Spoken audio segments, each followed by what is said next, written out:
Alright, then let's move on to the year 2020 and the sharp contraction due to COVID-19.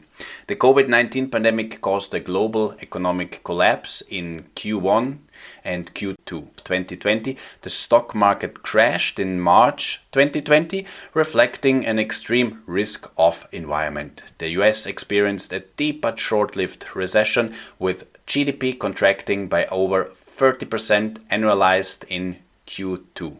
The economy bottomed in April 2020, driven by mass layoffs and shutdowns. What were the policy responses? The Fed cut rates to near zero, launched QE programs, quantitative easing, and the US government introduced fiscal stimulus.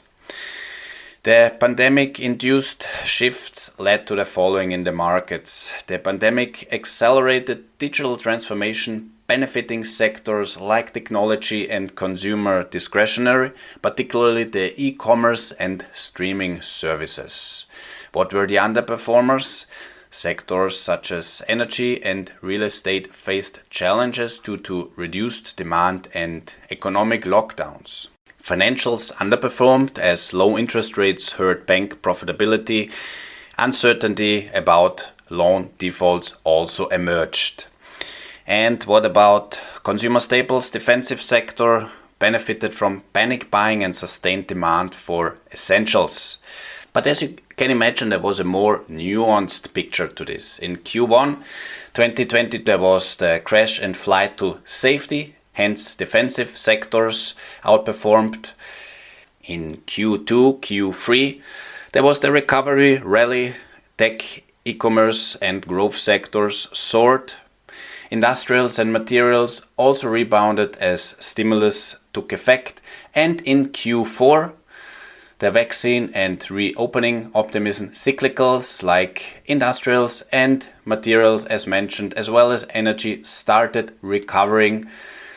Value stocks gained also traction. What about the year 2021? The economy rebounded rapidly due to fiscal stimulus, vaccine rollouts and reopening. GDP and corporate earnings surged, driving a strong expansion phase. Inflation began rising as demand outpaced supply and supply chain bottlenecks worsened. Accordingly, there was a cyclical recovery. For example, energy. After underperforming in 2020, the energy sector rebounded strongly, emerging as the top performer with a 47.7 gain. This surge was driven by the rising crude oil and energy commodity price. Real estate. The real estate sector also saw significant growth, boasting a 42.5% increase. The low interest rate environment and demand for real estate assets contributed to this performance. Financials, with a 32.6 rise, the financial sector benefited from economic recovery and prospects of higher interest rates, which improved banking margins.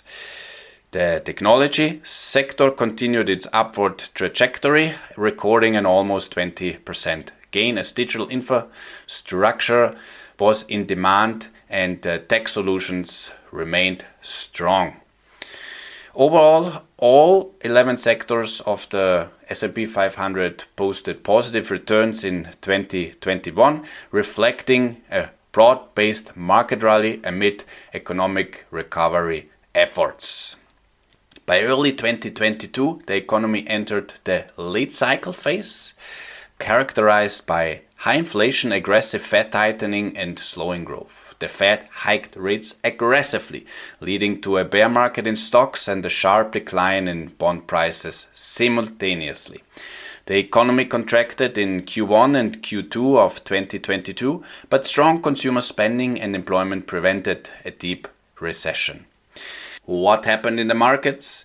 The energy sector continued its outperformance, driven by the rising oil prices and the increased demand. It stood out with a remarkable gain of 57.8%. The surge was not only driven by elevated oil and gas prices, also partly due to geopolitical events affecting the global supply chains.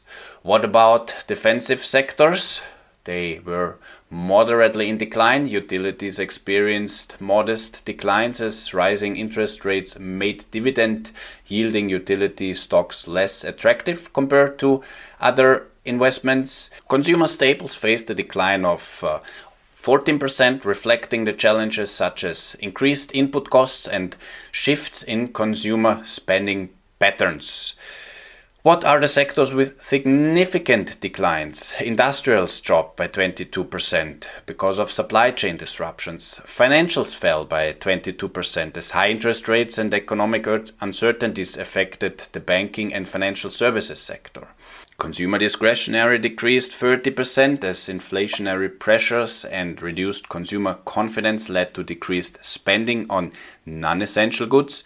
Real estate fell by 30%, influenced by rising interest rates impacting the property values and investment. Technology sector declined by 32% as higher interest rates and supply chain issues affected tech valuations and operations. In line with that picture, and last but not least, communication services experienced the steepest decline of 40%. What happened in the year 2023? The economy showed resilience despite high interest rates. GDP growth remained positive, but manufacturing and housing slowed due to tight financial conditions. The labor market remained strong, preventing a full-fledged recession. Inflation moderated, leading to expectations that the Fed might pause rate hikes. As we were past the trough, technology and communication services led the market, propelled by innovations in artificial intelligence, the so-called AI trade, and renewed consumer demand. Technology led the market with an impressive annual return of 58%, and communication services following closely. This sector saw a robust growth of 56%, also propelled by the expansion of digital media and communication platforms. In line with that, consumer discretionary, this sector recorded also a substantial return of 42%, reflecting the increased consumer spending and confidence. Conversely, utilities underperformed, experienced a decline of 7% during this period. As we had been moving into the year 2024, there was an uncertain outlook looming. The economy decelerated but did not contract, making it a late cycle environment. The Fed remains cautious, balancing inflation risk with economic stability, and the key question was whether there will be a soft landing, continued slow growth, or a recession due to tight financial conditions. The outperforming sectors continued to be communication services, information technology, and consumer discretionary. Communication services led the surge with a 40% return.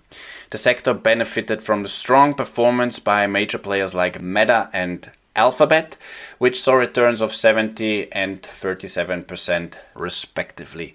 Technology posted a 38% gain. The tech sector was propelled by Nvidia. Its stock price soared by 171%. The demand for AI-related technologies and custom chips played the crucial role in this growth. As we talked before, the AI trade played out well. Financials performed also well with 29% of a return. The financial sector benefited from favorable economic conditions and interest rate policies. What about the underperforming sectors? Real estate, with a modest 2% return, the real estate sector faced challenges, possibly due to rising interest rates affecting property values, as well as energy, returning also only 2%. The energy sector's performance was subdued, potentially due to fluctuating oil prices and shifts towards renewable energy sources. As we are going into the year 2025, what's the outlook? The economic performance as of 2025, the US economy has outperformed its G7 counterparts in both short and long-term growth. Persistent inflation, despite growth, inflation remains a concern, with rates still elevated compared to pre-pandemic levels, and the labor market has shown resilience with employment levels recovering, though certain sectors continue to face challenges. Assumingly, there will be a more defensive positioning. Following 2 years of strong performance and elevated valuation multiples, there is a growing sentiment among investors to adopt a more defensive approach in 2025, focusing on sectors like healthcare, consumer staples, as well as a potential allocation towards markets outside the US. But let's see, there is a lot in play, starting with geopolitical risks as well as tariffs, trade wars, and so on and so forth.